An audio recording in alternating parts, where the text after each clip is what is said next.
Momo is no more. Momo is no more అన్నాడు. ఇక మీకు అది జస్ట్ బిజినెస్, మాకు వాడు ప్రాణం. అర్థమవుతుందా? వస్తాడు, భయం పోగొడతాం అన్నారు, గ్రూమింగ్ చేయించుకుంటాడు అన్నారు, ఇంట్లో మంచిగా ఉంటాడు అన్నారు. ఏం చేసినారు? వాళ్ళు లేకుండా చేసినారు మీరు. ఈ వీడియోని ఖచ్చితంగా పెట్ లవర్స్ అందరూ కూడా చూడాల్సిందిగా కోరుకుంటున్నా. ఈ వీడియోని ఇంకో 10 మందికి షేర్ చేయాల్సిందిగా కోరుకుంటున్నా. వాడు ఎంత భయపడుతుందా ఇక్కడికి రావడానికి కూడా? వాడు లేకుండా ఇట్లా మేము లేకుండా ఎట్లుంటాడు ఎంత భయపడ్డాం తెలుసా మేము. ఆన్సర్ మీ మాట్లాడుతున్నా కదా, just answer me. I paid you right.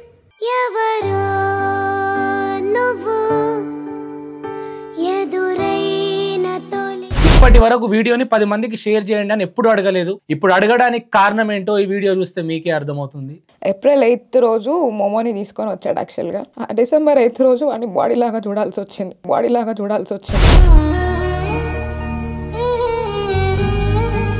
అసలు ఎక్స్పెక్ట్ చేయలే, లైక్ ఇంత షార్ట్ లైఫ్ ఉంటుంది వాడికి. ఏమీ లేకుండా చేసినారు వాళ్ళు. ఏమి ఇవ్వకపోయినా కాలో చేయ విరగొట్టించినా నేను మంచిగా చూసుకుంటుండేవాడిని రెస్ట్ ఆఫ్ ద లైఫ్. కానీ వాడిని ప్రాణం తీసేసి చేతిలో పెట్టి ఎలాంటి రెస్పాన్సిబిలిటీ తీసుకోలే వాళ్ళు.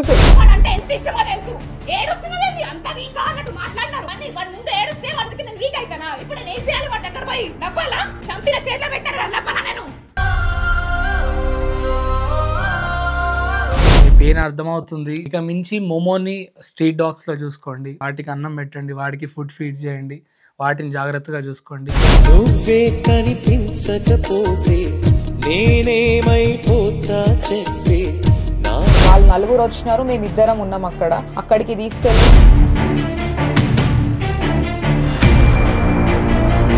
మింగి కాదు పోయింది. లీష్ కట్టి పెడితే లీష్ టైట్ అయిపోయి స్ట్రాంగిల్ అయ్యింది. ఉరిపడి చనిపోయాడు అని చెప్పి చెప్తున్నారు వాళ్ళకి. What happened to him? Why did he die today? Just tell me that. Doctor checked on him. She declared him dead. Why? Due to choking. He choked on his own leash. బెదిరించడం, blackmail చేయడం, బాడీని కూడా ఇయ్యము. ఇట్లా మీరేమంటారు, జాబులు చేసుకుంటున్నారు, ఒక్కదాన్ని వెళ్తావు ఆఫీస్కి. పాత పెట్టిన డాగ్ ని కూడా మళ్ళీ తీయాల్సిన అవసరం ఎందుకు వచ్చింది? ఎఫ్ఐఆర్ ఫైల్ చేసిన తర్వాత కోర్టుకి వెళ్ళాలి కేసు అంటే అన్ని పర్ఫెక్ట్ ప్రూఫ్స్ ఉండాలి, లైక్ వాట్ ఎగ్జాక్ట్లీ హ్యాపెండ్ అని చెప్పేసి అన్నారు. సో దానికోసం మ్యాండేటరీ అన్నారు. సో మీరు వేదాంత్ మీడియా కడప దొక్కాల్సిన, అంటే కెమెరా ముందుకు రావాల్సినటువంటి అవసరం ఎందుకు వచ్చింది? మీకు ఇప్పుడు డాగ్ అయితే లేదు, మీరు ఏం కోరుకుంటున్నారు? వీడు పోయిన తర్వాతనే మాకు ఇవన్నీ ఇలా తెలిసాయి. లైక్ ఈ రూల్స్ అండ్ రెగ్యులేషన్స్ ఈ కెనల్స్ లో ఇలా ఉండాలి అని. వాళ్ళకి అదొక జస్ట్ డాగ్, వాళ్ళకి అదొక బిజినెస్. కానీ మా లాంటి పెట్ పేరెంట్స్ కి అయితే అట్లా కాదు. వాడైతే మాకు ప్రాణం, వాడైతే మాకంటే చాలా ఇష్టం. అట్లనే మా లెక్క చాలా మంది ఉంటారు. ఎవరైనా జాయిన్ చేద్దాం అనుకున్న ఎవరైనా సరే ఇవన్నీ చూసుకొనే చేయండి.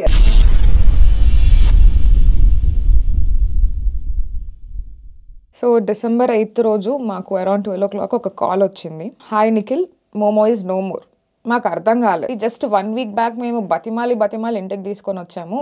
హెల్తీగా ఉన్నాడు, but we never thought like with in 1 week చనిపోతాడు అని చెప్పేసి. డాగ్ ని మీరు ఎక్కడ పెట్టారు? మేము అక్టోబర్ 12th రోజు హ్యాపీ డాగో అని ఒక ట్రైనింగ్ అండ్ బోర్డింగ్ సెంటర్ లో వాడిని ఎన్రోల్ హ్యాపీ డాగో కొండాపూర్ మసీద్ బండాలో ఉంది. వీడికి సెపరేషన్ యాంగ్జైటీ ఉంది బేసిక్ గా. ఆఫీస్ కి వెళ్ళి వచ్చేదాకా కూడా వాడు తినకపోవడము, వాటర్ తాగకపోవడము, ఆ డోర్ దగ్గర అట్లా దిగులుగా ఉండడము. ఇంట్లో ఒక బేబీ మానిటర్ ఉంది. ఆ బేబీ మానిటర్ తో వీడిని మేము ఆఫీస్ లో ఉన్నా కూడా మేము మానిటర్ చేస్తూ ఉండేవాళ్ళు. వీడికి సెపరేషన్ యాంగ్జైటీ అనేది మేము ఒక 15-20 days అబ్జర్వ్ చేసినాము. వీడు హెల్త్ ఖరాబ్ చేసుకుంటున్నాడు అని ఒక్క యాంగిల్ లో మేము ఈ ప్లేస్ లో జాయిన్ చేయడం జరిగింది. అంటే ఏంటి, వీడు మీరు లేకపోతే ఫుడ్ తినేవాడు కాదు, వాటర్ తాగేవాడు కాదు, ఆ డోర్ దగ్గరే ఉండేవాడు. అసలు మీరు ఏం వర్క్ చేసేవాళ్ళు? మేమిద్దరం ఐటీ ఎంప్లాయీస్. 3 months తర్వాత వర్క్ ఫ్రమ్ హోమ్ వచ్చేస్తుంది. సో ఈ 3 months లో వీడు ఖాళీ ఉండకుండా వీడు ఏదో ఒకటి నేర్చుకుంటాడు, సోషలైజ్ అవుతాడు అని ఒక రీజన్ తోటి వాడిని ట్రైనింగ్ సెంటర్ లో వేసినాం మేము. కానీ వాడిని తీసుకొని లీష్ లో వెళ్ళి ఒక దగ్గర ఇట్లా కడుతుంటే నేను కాల్ చేసి వెంటనే చెప్పినాను, వాడిని మేము అసలు లీష్ లో ఎప్పుడు పెట్టలేదు. లీష్ ఇస్ నథింగ్ బట్ కాలర్ టై చేయడం. వాడి దగ్గర ఎప్పుడు వాటర్ అవైలబుల్ ఉంచండి, వాడిని లీష్ లో పెట్టకండి, కుదిరితే సపరేట్ గా ఉంచండి. వారం వరకు వేరే డాగ్స్ తోని వాడు కలవడానికి ఇట్లా కట్టి ఉంచాల్సి వస్తుంది. ఏం ప్రాబ్లం ఉండదు, లీష్ లూజ్ గానే ఉంటది. ఇవన్నీ చెప్పినారు. వాళ్ళలో మార్పు రావాలి, కొంచెం మేము కూడా అడ్జస్ట్ కావాలి. ఇంకా ప్రతిదీ మనం చెప్పినట్టే జరగదు కదా అన్న యాంగిల్లో ఆ మాటకి నేను యాక్సెప్ట్ చేసి 1 week వరకు ఏం పట్టించుకోవద్దు అన్నట్టు ఆ లీష్ విషయంలో వదిలేసినాను. మీరు అక్కడ ఎంత కట్టారండి? 95,000 కట్టాము. బాత్ చేయించినప్పుడు వెటర్నరీ డివార్మింగ్ టాబ్లెట్స్ ఉంటాయి అండ్ బ్రావెక్టో టాబ్లెట్స్ ఉంటాయి కదా. సో ఏమేమి అవుతుందో అవన్నీ ఇన్వాయిస్ ఇస్తారు. సో మేము దాని ప్రకారం మళ్ళీ ఇంకా ఎక్స్ట్రా పే చేయాలి. 95,000 కాకుండా ఇంకా ఎక్స్ట్రా. సో ఎలా చనిపోయింది? December 8th afternoon 12 o'clock call వచ్చింది. యాక్చువల్గా మేము ట్రావెల్ చేస్తుండే ఆ రోజు. అన్నోన్ నెంబర్ నుంచి కాల్ వచ్చింది. సో ఆ రోజు లిఫ్ట్ చేశాను, నేను ట్రావెల్ చేస్తున్నా అని చెప్పేసి లిఫ్ట్ చేస్తే హాయ్ దిస్ ఈస్ హసన్ అన్నాడు. హసన్ అనే అతను ట్రైనర్ అక్కడ, అబ్దుల్ కరీం హసన్ ఆయన నేమ్. సో ఆయన కాల్ చేసి hi Nikhil this is Hasan అంటే ఎస్ హసన్ అని చెప్పాను. చెప్తే మోమో ఇస్ నో మోర్ అన్నాడు. ఇక ఫస్ట్ ఒక లొకేషన్ పంపించారు. యాక్చువల్గా మేము ఉండేది నాగోల్, హ్యాపీ డాగ్ అనేది కొండాపూర్లో కదా. సో వాళ్ళు మాకు కొండాపూర్ పిలిచి మాకు హ్యాండ్ ఓవర్ చేయాల్సింది, కానీ వాళ్ళు ఆల్రెడీ సగం దూరం తార్నాక వరకు వచ్చేసి మాకు కాల్ చేసినారు. అప్పుడు చనిపోతే ఎక్కడైతే వదిలేసారు అక్కడ నుంచి కదా పిక్ చేసుకోవాల్సి. అది చేయకుండా వాళ్ళు ఏం చేసినారంటే సగం దూరం ట్రావెల్ చేసి ఇంకొక 10 kilometers ఉందన్నప్పుడు కాల్ చేసి చనిపోయినాడు తీసుకొచ్చినాము వచ్చి కలెక్ట్ చేసుకోండి అన్నట్టు మాకు ఇన్ఫార్మ్ చేస్తున్నారు. లొకేషన్ చెక్ చేస్తే ఏదో ఇండస్ట్రియల్ ఏరియా లాగా ఉంది. ఈయన అసలు మాట్లాడట్లేదు, మాట్లాడే సిచ్యువేషన్లో లేడు. నేను ఎట్లా అంటే నాకు అర్థం కావట్లేదు. వాళ్ళు ఏదో చెప్తున్నారు, వాళ్ళు ఏదో కన్ఫ్యూజ్ అయినారు. మోమోకేం అవుతుంది, మోమోకేం కాదు అన్నట్టు నేనున్నా. నాకు అసలు ఏడుపు రావట్లే, ఏం రావట్లేదు. Not able to take it. యాక్చువల్గా ఐ వాజ్ నమ్ కంప్లీట్గా. ఆ లొకేషన్ చెక్ చేస్తే అదేదో సందులలో ఏదో industrial area some dump yard Musi back సైడ్లో ఉందన్నమాట బేసిక్గా. అది మేము ఎక్కడికి రాము. ఆ సిచ్యువేషన్లో డ్రైవ్ చేస్తాడో లేదో కూడా నాకు అర్థం కాలేదు. మీరు ఉప్పల్ మెట్రో దగ్గరకు వచ్చేయండి, నేను ఈ లొకేషన్స్ వెతుక్కుంటా, ఈ సిచ్యువేషన్లో నేను ట్రావెల్ చేయలేను, మీరు ఉప్పల్ మెట్రో స్టేషన్ దగ్గరికి రండి అంటే వచ్చినారు. వచ్చిన తర్వాత వాళ్ళు కార్ ఎట్లా అంటే ఒక ట్రక్ అవతల పార్క్ చేసుకున్నారు. ట్రక్ అవతల పార్క్ చేసుకొని ఒక పిల్లర్ నెంబర్ వేసి ఆ పిల్లర్ నెంబర్ దగ్గర ఆగి మేము వెయిట్ చేస్తున్నాము. వాళ్ళు మళ్ళీ రివర్స్ తీసుకొని వచ్చి మా ముందు కార్ ఆపి మోమో ఎక్కడ అంటే సిమెంట్రీలో పెట్టేసి వచ్చినాము అంటున్నారు. సిమెంట్రీ లైక్ అది వాళ్ళు అలా చెప్పారు. అయితే చెప్తే నేను అసలు ఏమైంది ఏంటి అని నేను కొంచెం వాళ్ళ ఇట్లా కాలర్ పట్టుకుంటే అది కాదు ఇది కాదు, ఇట్స్ కంప్లీట్లీ అవర్ మిస్టేక్, మాదే మిస్టేక్, అది ఇది అని మళ్ళీ అలా చెప్పారు వాళ్ళు. ఫస్ట్ యాక్చువల్గా ఏమైందని అడిగితే యాక్సిడెంట్ అని చెప్పారు. యాక్సిడెంట్ ఇన్ ద సెన్స్ ఏమైనా కార్ కానీ బైక్ కానీ డాష్ ఇచ్చిందేమో వాకింగ్కి తీసుకెళ్ళినప్పుడు అట్లా అనుకున్నాం. అయితే అక్కడ కొంచెం ఇట్లా అవుతుంటే ఇక్కడ సిమెట్రీలో ఉన్నాడు, సిమెట్రీకి తీసుకుపోతా పదండి అని తీసుకెళ్ళారు. ఎక్కడ సిమెట్రీ అంటే ఉప్పల్ సిమెట్రీ, కానీ జస్ట్ 2 minutes అని చెప్పి మమ్మల్ని ఉప్పల్ మెట్రో స్టేషన్ నుంచి మళ్ళీ నాగోల్ నుంచి మళ్ళీ రివర్స్ ఉప్పల్ సైడ్ తీసుకొచ్చి రామంతపూర్ ఇండస్ట్రియల్ ఫార్మాసిటికల్ కంపెనీ ఉంది సమయంలో, ఆ ఫార్మాసిటికల్ కంపెనీ దగ్గరికి మమ్మల్ని తీసుకొని వెళ్ళారు. సో అక్కడ సీసీ క్యామ్స్ ఏం లేవు. అక్కడ తీసుకుపోయిన తర్వాత అప్పుడు కొంచెం వాళ్ళ ఏరియా ఉన్నట్టున్నది. సో అప్పుడు మమ్మల్ని థ్రెటన్ చేయడం స్టార్ట్ చేస్తున్నారు. లైక్ మేము ఉప్పల్లో వీడియో తీసుకున్నాం, అసలు ఎందుకు ఏమైంది అని అట్లా వీడియో తీసుకుంటే మీరు వీడియో డిలీట్ చేయాలి, మీకు అసలు బాడీ కూడా ఇవ్వము, బాడీ ఇక్కడనే మనం క్రిమేట్ చేసేసి పోవాలి, మీరు లీగల్గా ఏమి వెళ్ళొద్దు అట్లా చెప్తున్నారు. నేను ఆల్రెడీ ఆన్ ద వే వెళ్ళేటప్పుడే నాకు డౌట్ వచ్చేసి నేను ఉప్పల్ పిఎస్కి కాల్ చేసా. ఉప్పల్ పిఎస్ నుంచి నాకు కాల్ వచ్చింది, నాకు లొకేషన్ తెలియదు, మీరు ఒకసారి నాకు చెప్పండి అది ఇది అని చెప్పి నేను చెప్పాను. అయితే వాళ్ళు అడిగి ఈ లోపు నేను మా ఫ్రెండ్స్కి కూడా లైవ్ లొకేషన్ షేర్ చేశాను. సో ఆ లోపు వాళ్ళు వస్తున్నారు, ఇదంతా జరిగేలోపు వీళ్ళు వచ్చారు. వీళ్ళు రాగానే వాళ్ళు కొంచెం సైలెంట్ అయిపోయి అప్పుడు మిమ్మల్ని అక్కడికి తీసుకెళ్లి బెదిరించే ప్రయత్నం చేశారు.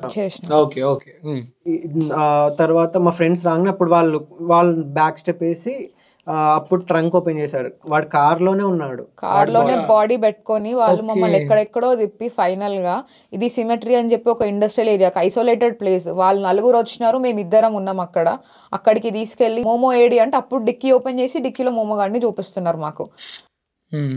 వీళ్ళ ఫ్రెండ్స్ వచ్చినారు. వీళ్ళ ఫ్రెండ్స్ వచ్చేసరికి నాకు కొంచెం ఉన్నారు జనాలు అని I started recording the video. ఏమైంది అంటే వీడు యాక్చువల్గా లాస్ట్ ఒకసారి విజిట్ చేసినప్పుడు ఏమన్నారంటే వీడు బాగా సేవియర్ లాగా యాక్ట్ చేస్తున్నాడు, మేము ఏదైనా డాగ్స్ని కట్టి పెట్టినామంటే వాటి లీష్ కొరికేసి వాటిని విడిపిస్తుంటాడు, వీడు సేవియర్ అన్నట్టు ఫీల్ అవుతాడు అది ఇది అని చెప్పినాడు. మేము నవ్వుకొని వదిలేసినాం బేసిక్గా.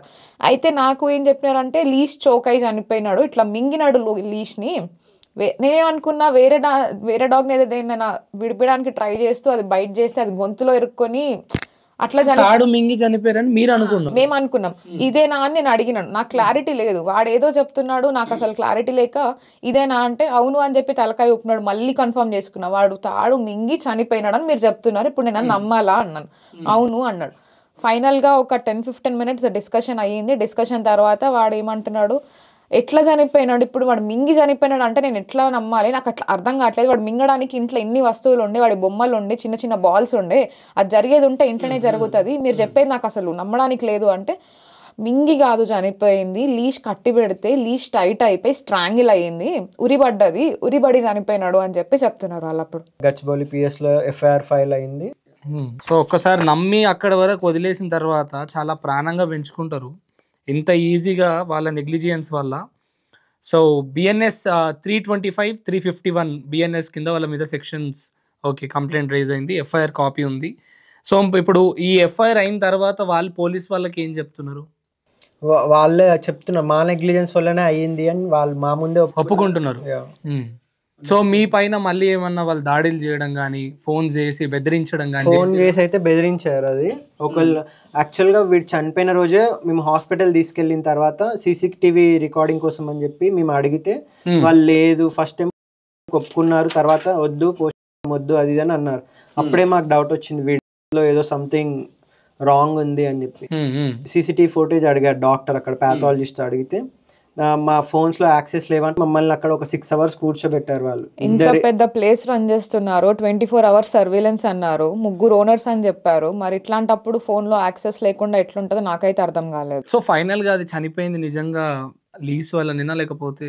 ఒక 6 hours వెయిట్ చేయించిన తర్వాత ఒక వీడియో ఇచ్చినారు. ఆ వీడియోలో మాకైతే ఏం అర్థం కావట్లేదు, పక్క నుంచి ఎవరైనా పట్టి లాగి ఏమంటారు ఇట్లా తాడి. సో గొంతుకైతే టైట్ అవ్వడం వల్లనే చనిపోయింది, కానీ ఎవరైనా లాగుతున్నారా ఏందనేది క్లారిటీ లేదు వీడియోలో. సో మీరు ఇప్పుడు ప్రజెంట్ క్వశ్చన్ చేస్తే వాళ్ళు ఏమంటున్నారు అసలు? వాళ్ళకి ఆన్సర్ ఏం లేదు, మేము మీకు ఏమంటారు మీరు కట్టిన ఫీజు మీకు ఇస్తాం, మీరు లీగల్ గా ప్రొసీడ్ అవ్వడానికి లేదు, పేపర్స్ రాసుకోవాలి అని బెదిరిస్తున్నారు మమ్మల్ని.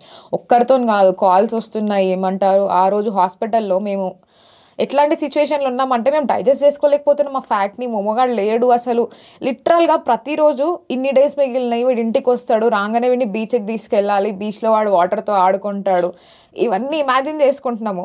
అట్లాంటిది సడన్గా ఫోన్ చేసి మోమో లేడు అంటారు. అక్కడ వాడి బాడీని చూస్తుంటే మేము ఏడుస్తుంటే వాళ్ళు వచ్చి ఒకరి తర్వాత ఒకరు వచ్చి మీరు ప్రొసీడ్ అవ్వద్దు, తప్పు వాళ్ళదే అయినా సరే మీరు మూసుకొని కూర్చోవాలి, బెదిరించడం, బ్లాక్మెయిల్ చేయడం, బాడీని కూడా ఇయ్యము, ఇట్లా మీరేమంటారు జాబులు చేసుకుంటున్నారు, ఒక్కదాన్ని వెళ్తావు ఆఫీస్కి, ఇవన్నీ ఆలోచించుకున్న టైప్లో ఒక్కొక్కరు వచ్చి ఇది ట్రైన్ టు థ్రెటన్ అసలు లిటరల్గా. మేము ఎఫ్ఐఆర్ ఫైల్ చేశాక వాళ్ళని స్టేషన్కి పిలిపించారు. యాక్చువల్గా పిలిపిస్తే వాళ్ళని ఆరో స్టేషన్లో ఉంచి వాళ్ళకి నోటీసెస్ ఇచ్చారు. అంటే మీ సర్టిఫికేట్స్, జిహెచ్ఎంసీ లైసెన్స్ ఎవ్రీథింగ్ మీరు సబ్మిట్ చేయాలని ఇస్తే ఆ రోజు వాళ్ళని లంచ్ చేసి రమ్మని పంపించారు.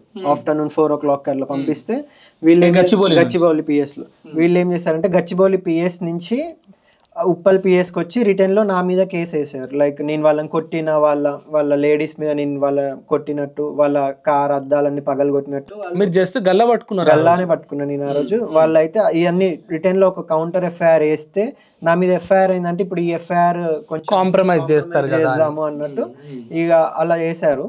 అలా చేస్తే సిఐ మేము అక్కడ సిఐ ఎలక్షన్ రెడ్డి ఉండే ఉప్పల్ పిఎస్ లో. సో ఆ సార్ ఎఫ్ఐఆర్ చూసి సార్కి అర్థమైపోయింది వీళ్ళు ఏం చేస్తున్నారని. రిటర్న్ లో వాళ్ళకే చెప్పారు, కానీ అక్కడున్న ఎస్ఐ మాత్రం కొంచెం రివర్స్ అయినాడు నా మీదనే. లైక్ మరి ఎందుకో తెలియదు కానీ నువ్వు ఏం మాట్లాడుతున్నావు అట్లా నాకు కొంచెం నా మీద ఫైర్ అయినాడు. ఇక నేను కామ్గున్నా.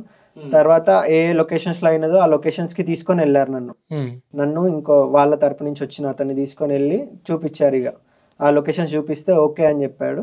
అయితే తను లాస్ట్కి ఏమంటున్నాడు అంటే ఈ స్టేషన్లో కాకపోతే నేను చైతన్యపురి స్టేషన్లో అయినా నీ మీద ఎఫ్ఐఆర్ అటాచ్ చేస్తాను నేను అని నాకు ఇట్లా ఒక ఛాలెంజ్ లెక్క చేసిన తప్పు వాళ్ళు పెట్టుకొని మీ మీద బెదిరింపే ప్రయత్నం చేస్తాం. ఆ రోజు నైటే మేము మా పొలంలో బరీ చేసినుండే మోమోని బరీ చేసినాము. 1 day మేము రిటర్న్ వచ్చే సిచ్యువేషన్లో లేము అసలు. పేరెంట్స్ కూడా పంపించలేదు, మాతో పాటు వాళ్ళు కూడా హైదరాబాద్ వచ్చారు. రాగానే డైరెక్ట్ మేము బ్లూ క్రాస్కి వెళ్ళాము. బ్లూ క్రాస్లో మాట్లాడి జరిగిందంతా ఎక్స్ప్లెయిన్ చేసాము. ఇట్లా వీడి ఫొటోస్ ఇవన్నీ చూపించాము, ఇది సంగతి అని చెప్పి. వాళ్ళు కూడా మాకు చెప్పినారు యాక్చువల్గా ఒక డాగ్ బోర్డింగ్ సెంటర్ కానీ ఒక కెనల్ కానీ రన్ చేయాలి అంటే సర్టన్ గైడ్ లైన్స్ ఉంటాయి. వీళ్ళకి ఏదైనా ఓపెన్ ఏరియా ఉందా పార్క్ లాంటిది డాగ్స్ని తిప్పడానికి అంటే అలాంటిది ఏం లేదు అని చెప్పి మేము చెప్పినుండే. డాగ్స్ని నైట్ సపరేట్గా పడుకోబెట్టాలి, పాడ్స్ లాంటివి ఉండాలి లేదా కేజెస్ లాగా ఉండాలి, అన్నిటిని ఒకటే దగ్గర వదిలేయొద్దు, ఇది బేసిక్ రిక్వైర్మెంట్. ఇది ఉందా అంటే అది కూడా లేదు. మాకు ఇనిషియల్గా ఇట్లా ప్రామిస్ చేసినారు ఏసీ రూమ్లో పడుకోబెడతాం సపరేట్గా అని చెప్పి. బట్ తర్వాత అయితే ఇట్లా కట్టి పడుకోబెట్టడం మరి ఏం చేసినారో తెలియదు, ఇట్లా అన్నిటిని ఒకటే దగ్గర ఉంచుతారు. అసలు వీళ్ళకి పర్మిషన్స్ ఎవరు? జిహెచ్ఎంసీ ఇస్తుంది. జిహెచ్ఎంసీ. సో వీళ్ళు ఏదో వాళ్ళ ఎన్నుకున్నటువంటి బలాన్ని వాడుకొని పర్మిషన్స్ తెచ్చేసుకుంటారు, కానీ వాళ్ళ గ్రౌండ్ కానీ సో మ్యాండేటరీగా ఉండాల్సినటువంటి థింగ్స్ కూడా వాళ్ళ దగ్గర లేదు. మాకు ఇవన్నీ మాకు ముందు తెలీదు యాక్చువల్గా. ఇదంతా మేము అంటే ఇంత డెప్త్గా మనం రీసెర్చ్ చేయం కదా. లైక్ మ్యాండేటరీగా ఒక పార్క్ లాంటిది ఉండాలి, ప్లే ఏరియా ఉండాలి, డాగ్స్కి ఇట్లా సపరేట్గా పడుకోబెట్టాలి, ఇవంతా మనకు ఐడియా లేకుండే. బట్ ఈ ఇన్సిడెంట్ తర్వాత మేము వెతుకుతుంటే ఇట్లా వస్తున్న మ్యాటర్స్ అనమాట ఇవన్నీ, లైక్ ఇట్లా తెలుస్తున్న మ్యాటర్స్ ఇవన్నీ, ఇట్లా ఉండాలి మ్యాండేటరీ, ఇది లేనిది అసలు పర్మిషన్స్ అనేది జిహెచ్ఎంసీ ఇవ్వదు. బట్ ఎలా ఇచ్చిందో ఏంటో కూడా మాకు అర్థం కావట్లేదు. అయితే సో బ్లూ క్రాస్ వాళ్ళు ఏమని చెప్పారు? బ్లూ క్రాస్ వాళ్ళు అయితే వాళ్ళ ఒక లాయర్ ఉంటే తన కాంటాక్ట్ షేర్ చేశారు. ఫస్ట్ అయితే వెళ్ళి ఎఫ్ఐఆర్ ఫైల్ చేయమంటే బ్లూ క్రాస్ వాళ్ళ దగ్గర నుంచి డైరెక్ట్ గచ్చిబౌలి వెళ్ళిపోయి మేము ఎఫ్ఐఆర్ అనేది ఫైల్ చేసినాము. ఫైల్ చేసిన తర్వాత కూడా వాళ్ళకి కాల్ చేసి వాళ్ళని పిలిపిస్తే వాళ్ళు రాకుండా పైరవీ చేయడానికి ట్రై చేసినారు. బేసిక్గా వాళ్ళు రావద్దు, బట్ వాళ్ళ తరపున వేరే వాళ్ళతో మాట్లాడించారు అనమాట. సో ఇది జరిగిన తర్వాత కూడా ఆ పర్సన్ ఎవరైతే కాల్ చేశారో వాళ్ళ డాగ్ వీళ్ళ దగ్గర ఉందంట, వీళ్ళ కేర్లో ఉంది. అయినా కూడా సాటిస్ఫైడ్ కాదు అని క్లారిటీ ఇచ్చాడు. నేను తీసుకెళ్ళిపోతా, నాకు ఇన్సిడెంట్ అయిందని తెలియదు. వాళ్ళు ఏంటి అంటే ఏదో ఇష్యూ ఉంది, ఇట్లా రమ్మంటున్నారు స్టేషన్కి అంటే నేను కాల్ చేశాను అన్నట్టు ఆయన చెప్పినుండే. మొత్తానికి వాళ్ళని నెక్స్ట్ డే పిలిపిస్తే ఇలా ఉప్పల్ వెళ్ళి ఎఫ్ఐఆర్ ఫైల్ అయిందన్న క్లారిటీ రాగానే ఉప్పల్ వెళ్ళి కౌంటర్ ఎఫ్ఐఆర్కి ట్రై చేశారు. ఇది జరిగింది. ఇంకా వాళ్ళదైతే వాళ్ళకి అసలు 1% కూడా ఎఫెక్ట్ కాలేదు. మాకేంది అంటే మేము లిటరల్గా లైఫ్ అంతా ఈ పాయింట్లో ఇది చేయాలి, ఈ పాయింట్లో ఇది చేయాలి, ఫిబ్రవరిలో వీడికి 1 year అవుతుంది, ఇక్కడ సెలబ్రేట్ చేయాలి, ఇద్దరు బర్త్డే కలిపి సెలబ్రేట్ చేద్దాం. యాక్చువల్గా Jan 12th ఇంటికి వస్తాడు. మా మమ్మీ బర్త్డే Jan 10th రోజు. సో వాడిని 2 days ముందే తీసుకొని వచ్చి మమ్మీ బర్త్డే వాడి బర్త్డే గ్రాండ్గా చేయాలి, అది ఇది అని మేము చాలా ప్లాన్స్ వేసుకున్నాం. కానీ వాళ్ళు ఎగ్జాక్ట్ మాకు ఇక వాడు అసలు లేకుండా చేశాడు. December 7th రోజు నైట్ కూడా మాట్లాడుకుంటున్నాం, ఇంకో ఇన్ని డేస్ ఉంది, సర్టెన్ డేస్ ఉంది, వాడు వచ్చేస్తాడు 1 month, నెక్స్ట్ Jan 7th మన ఇంట్లో ఉంటాడు వాడిగా, మనం కూడా ఇంట్లో ఉంటాం. పాత పెట్టిన డాగ్ ని కూడా మళ్ళీ తీయాల్సిన అవసరం ఎందుకు వచ్చింది? ఎఫ్ఐఆర్ ఫైల్ చేసిన తర్వాత కోర్టుకి వెళ్ళాలి కేసు అంటే అన్ని పర్ఫెక్ట్ ప్రూఫ్స్ ఉండాలి, లైక్ వాట్ ఎగ్జాక్ట్లీ హ్యాపెండ్ అని చెప్పేసి అన్నారు. సో దానికోసం మ్యాండేటరీ అన్నారు. సో అట్లా అని చెప్పి గచ్చిబౌలి స్టేషన్ నుంచి ఒక కానిస్టేబుల్ని అసైన్ చేస్తే ఆయన సూర్యాపేట వచ్చి, మేము సూర్యాపేటలో యాక్చువల్గా వాడిని బరీ చేసినాము. సూర్యాపేట వచ్చి అక్కడ ఒక గవర్నమెంట్ వెటనరీ డాక్టర్ని తీసుకెళ్ళి పోస్ట్ మార్టం చేసినండే. ఆ శాంపిల్స్ కూడా ప్రస్తుతానికి FSLకి పంపిస్తామని చెప్పారు. FSL నుంచి మనకి రిపోర్ట్ వచ్చిన తర్వాత ఆ రిపోర్ట్ని బట్టి ఆ కేసు అనేది ఫార్వర్డ్ అవుతుంది, లైక్ కోర్టుకి వెళ్తుంది అనమాట. ప్రస్తుతానికైతే వాళ్ళైతే హ్యాపీగా బిజినెస్ రన్ చేసుకుంటున్నారు. ఇప్పటికి కూడా ఇన్స్టాగ్రామ్లో స్పాన్సర్డ్ పోస్ట్స్ వస్తున్నాయి. సో వాళ్ళ రివ్యూస్ మీరు చెప్పిన తర్వాత వాళ్ళ రివ్యూస్ ఓపెన్ చేస్తే ఇంకెవరో కూడా రీసెంట్గా నా డాగ్ చనిపోయిందని చెప్పి పెట్టినారు. అంటే మీది రీసెంట్గా పెట్టింది, 2 months బ్యాక్ కూడా ఇంకొక క్లయింట్ కూడా ఇట్లా మా డాగ్ని పంపించినాము, నేను 1 star కూడా ఇవ్వను వీళ్ళకు అని చెప్పి పెట్టారు. యాక్చువల్గా ఏమైందంటే మేము ప్రతి వెళ్ళిన కెనాల్ మొత్తం రివ్యూస్ చూసాం మేము. యాక్చువల్గా వీళ్ళది మాత్రం మేము ఎప్పుడు సెట్ చేసినా వీళ్ళది రాకపోయింది, వీళ్ళు హైడ్ చేసి పెట్టేసుకున్నారు వీళ్ళు మొత్తం. ఓకే. సో ఓన్లీ వీళ్ళ ఇన్స్టాగ్రామే వచ్చేది, హ్యాపీ డాగో కొండాపూర్ అని టైప్ చేస్తే వీళ్ళ ఇన్స్టాగ్రామే వచ్చేది, కానీ వీళ్ళ వెబ్సైట్ ఎప్పుడైతే రాలేదు, అది listing, Google listing. So 3 weeks back నుంచి ఈ లిస్టింగ్ అనేది వస్తుంది. సో అప్పుడు మేము చూస్తే దీన్ని హైడ్ చేయడం కోసం ఆ లిస్టింగ్ అనేది వీళ్ళు తీసేశారు యాక్చువల్గా మొత్తం, విజిబిలిటీ ఆఫ్ చేసుకున్నారు బేసిక్ గా వాళ్ళ. సో మీకు గూగుల్లో వీళ్ళ రివ్యూస్ అనేవి ఓపెన్ అవ్వవు. నేను చూసిన ప్రతి ప్లేస్ కి ఫస్ట్ నేను చెక్ చేసిందే గూగుల్ రివ్యూస్. యాక్చువల్గా గూగుల్ రివ్యూస్ బేసిస్ మీదనే ఆ ప్లేస్ మేము కట్ ఆఫ్ చేసుకున్నాం లిస్ట్ నుంచి. వీళ్ళ ప్లేస్ కాకుండా ఇంకొక 10 places చూసుకున్నాము. రివ్యూస్ మంచిగా లేవు అన్న ఒక్క రీజన్తో నేను చాలా ప్లేసెస్ వద్దని చెప్పాను. వీళ్ళకి అసలు గూగుల్ రివ్యూసే లేవు. నేను అసలు వీళ్ళ ఇన్స్టాగ్రామ్, ఆ ప్లేస్, వీళ్ళు చెప్పిన మాటలు, వీళ్ళు ఇచ్చిన ప్రామిసెస్ ఇవన్నీ చూసుకొని ఈ నమ్మకంతో అక్కడ జాయిన్ చేసి లిటరల్గా ఏంటి అంటే ఈరోజు వాడిని పోగొట్టుకున్నట్టు అయిపోయింది మాకు. ఎగ్జాక్ట్లీ.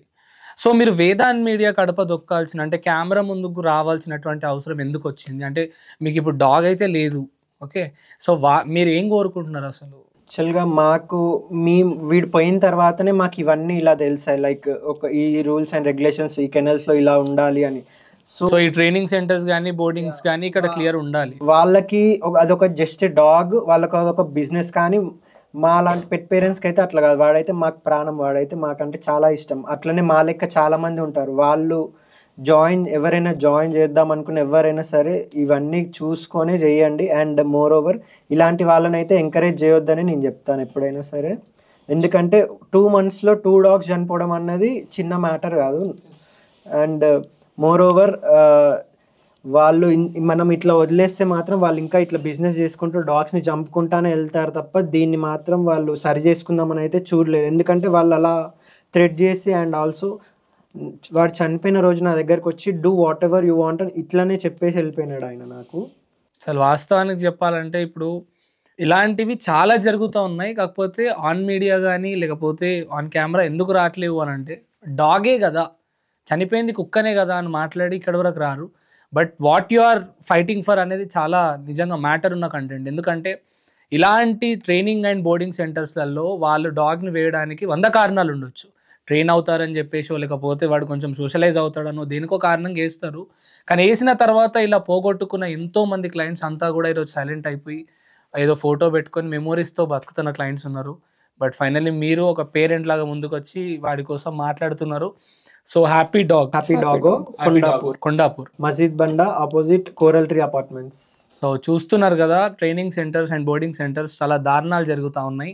సో వీళ్ళు చెప్తున్నటువంటి హ్యాపీ డాగో ఏదైతే ఉందో అక్కడ కూడా కొంచెం ఇలాంటి లాస్ట్ 2 months నుంచి 2 dogs చనిపోయాయని చెప్పి తెలుస్తుంది. మీరు కొంచెం జాగ్రత్తగా ఉండండి. అక్కడ ఆల్రెడీ ఉన్నటువంటి పెట్స్ ఏమంటారు ఓనర్స్ ఎవరైనా చూస్తుంటే దయచేసి అక్కడ నుంచి డాగ్స్ని తీసేసుకొని వెళ్ళిపోండి. అక్కడ చాలా అన్యాయం జరుగుతుంది. వాళ్ళు ఇప్పటికి కూడా చనిపోయిన తర్వాత వాళ్ళు చేతులు ఎత్తేసే విధానం ఏదైతే ఉందో, వీళ్ళకి డైరెక్ట్గా బెదిరించడము, వీళ్ళని ఒక ప్లేస్కి తీసుకెళ్ళి వీళ్ళపై ఏదో దాడి చేసే ప్రయత్నం చేయడం, బెదిరించే ప్రయత్నం చేస్తేనే మీకు అర్థమై ఉండొచ్చు వీళ్ళు ఖచ్చితంగా వాళ్ళకు డాగ్స్ పైన ఒక లవ్ తోటి అయితే వాళ్ళు దీన్ని క్లియర్గా బిజినెస్ వైపు తీసుకొని వెళ్తున్నారనే విషయం అర్థమవుతుంది. April 8th రోజు మోమోని తీసుకొని వచ్చాడు. యాక్చువల్గా December 8th రోజు వాడిని బాడీ లాగా చూడాల్సి వచ్చింది. December 8th రోజు వాడిని బాడీ లాగా తీసుకొచ్చి నాకు అప్ప చెప్పినారు. అస్సలు ఎక్స్పెక్ట్ చేయలే లైక్ ఇంత షార్ట్ లైఫ్ ఉంటుంది వాడికి అని. వాడితో లైఫ్లో ఇది చేయాలి, అది చేయాలి, ఇట్లా ఉండాలి, అట్లా ఉండాలి అని చాలా ప్లాన్ చేసుకున్నాం. బేసిక్గా ఏమీ లేకుండా చేసినారు వాళ్ళు. వాళ్ళు ఏమి ఇవ్వకపోయినా కాలో చేయ విరగొట్టించినా నేను మంచిగా చూసుకుంటుండేవాడిని రెస్ట్ ఆఫ్ ద లైఫ్. కానీ వాడిని ప్రాణం తీసేసి చేతిలో పెట్టి ఎలాంటి రెస్పాన్సిబిలిటీ తీసుకోలే వాళ్ళు. అసలు మీ పెయిన్ అర్థమవుతుంది. బట్ ఫైనల్గా నేనేం చెప్పాలనుకుంటున్నా అంటే దీనివల్ల చాలామందికి అయితే మెసేజ్ వెళ్తుంది, ఇక మించి మోమోని స్ట్రీట్ డాగ్స్లో చూసుకోండి. ఏ డాగ్లో ఒక మోమోని చూసుకోండి, వాటికి అన్నం పెట్టండి, వాటికి ఫుడ్ ఫీడ్ చేయండి, వాటిని జాగ్రత్తగా చూసుకోండి. సో ఐఎమ్ రియల్లీ సారీ ఇలాంటి సిచ్యువేషన్ మీకు వచ్చి ఇప్పుడు నేనేం చెప్పలేను కూడా, అది పరిస్థితి. థ్యాంక్ యూ సో మచ్ అండి. సో ప్రజలారా, చాలామంది డాగ్స్ని పెంచడం అండ్ వాటిని కొంచెం ట్రైనింగ్ సెంటర్స్కి ఇలాంటివి పంపిస్తూ ఉంటారు. ఇండియాలో ఒక పొమేరియన్, ఆ డాగ్ని వాళ్ళు పెళ్ళికి వెళ్ళేసి వచ్చే లోపు ఆ డాగ్ చనిపోయిందని చెప్పారంట. సో వీళ్ళు మాత్రం చాలా క్లియర్గా బిజినెస్ చేస్తున్నారు, డాగ్స్ని చంపేస్తున్నారు. చనిపోయిన తర్వాత అట్లీస్ట్ రెస్పాన్సిబిలిటీ కూడా తీసుకోకుండా ఇర్రెస్పాన్సిబిలిటీగా బిహేవ్ చేస్తున్నారు. వీళ్ళు ముందు చెప్పే మాటలు అండ్ వాళ్ళ గూగుల్ రివ్యూస్ ఇవన్నీ కూడా ఫేకే. అండ్ వీళ్ళు ఇందాక నాతో మాట్లాడుతున్నప్పుడు చెప్పిన విషయం ఏంటంటే వాళ్ళ గూగుల్ రివ్యూస్లో కూడా వాళ్ళ స్టాఫ్ మెంబర్స్తో గూగుల్ రివ్యూస్ పెట్టించుకున్నారంట. సో మీరు గూగుల్ రివ్యూస్ని కూడా నమ్మడానికి లేదు. వాళ్ళు ఏదో ప్రొఫెషనల్ ట్రైనర్స్ అంటారు, 15 years ఎక్స్పీరియన్స్ అంటారు. సో అవన్నీ కూడా జస్ట్ మిమ్మల్ని నమ్మించి వాళ్ళ దగ్గర మీ డాగ్ని వాళ్ళ దగ్గర పెట్టేంత వరకే. వన్స్ డాగ్ పెట్టిన తర్వాత చాలా హీనంగా చూస్తారు వాటిని. సో మన డాగ్ మన ఇంట్లో ఉండి జాగ్రత్తగా చూసుకునే ప్రయత్నం చేయండి. ఇలాంటి ఎంతోమంది ఓనర్స్ వాళ్ళ పెట్స్ని కోల్పోయిన సిచ్యువేషన్స్ ఎన్నో ఉండుంటాయి. మీ అందరికీ అంటే చూసే వాళ్ళకి ఖచ్చితంగా గుర్తొచ్చి ఉంటుంది. సో జాగ్రత్తగా ఉండండి. సో ఇంకొంతమంది ఈరోజు వచ్చి ఒక కుక్క చనిపోతే ఇంత బాధపడాలంటే కాదు, ఒక జీవి అది కూడా. సో వన్స్ ఒక రిలేషన్ బాండింగ్ అనేది ఏర్పడ్డ తర్వాత మనం ఎంత ఈజీగా దాన్ని మర్చిపోలేము. ఈవెన్ నా ఇంట్లో కూడా కుక్కలు ఉన్నాయి. నేను కూడా బయట ఎవరైనా డాగ్స్కి స్ట్రీట్ డాగ్స్కి ఏమైనా కూడా అంత ఈజీగా వదిలేయను. వాటిని ఖచ్చితంగా ట్రీట్మెంట్ కానీ ఏదో ఒకటి చేసే వరకు వదిలేను. అండ్ ఈ ట్రైనింగ్ సెంటర్స్ వాళ్ళకి చెప్పాలనుకున్నది ఒక్కటే, మీరు ఇచ్చిన మాట నిలబెట్టుకునే ప్రయత్నం చేయండి. సో మీది మాత్రం బిజినెస్, కానీ ఎదుటి వాళ్ళది అది ప్రాణం, వాటికన్నా ఎక్కువ ప్రేమిస్తారు. లైఫ్లో కొంత టైం టోటల్గా ఏమంటే డిస్టర్బ్ అయిపోతారు. మీరు ఒక డాగ్కి లైక్ మీరు చూసుకునే విధానం మీరు ఒక్కసారి ఆలోచించండి. ఓనర్ మిమ్మల్ని నమ్మి మీకు ఇచ్చిపోతున్నప్పుడు వాటిని చూసుకోవడం అంత జాగ్రత్తగా చూసుకోవాలి. సో హ్యాపీ డాగ్ వాళ్ళకైతే నేను చెప్పేది ఒక్కటే, మీరు ఏం చేయలేరు. వాళ్ళని ఎంత బెదిరించే ప్రయత్నం చేసినా ఈ రోజు నుంచి వేదాన్ మీడియా వాళ్ళు వెంటుంది. మీడియా ఖచ్చితంగా వాళ్ళ వెంటుంది. ఆ మొమో అనే డాగ్ కోసం కాదు మేము పోరాడేది, ఇంకో కుక్కకి ఇలాంటి జరగొద్దని పోరాడుతున్నాము. అండ్ ఫైనల్గా రిపోర్ట్ వచ్చిన తర్వాత అది ఎలా చనిపోయిందో తెలిసిన తర్వాత will take action. Thank you. Signing off Vedant.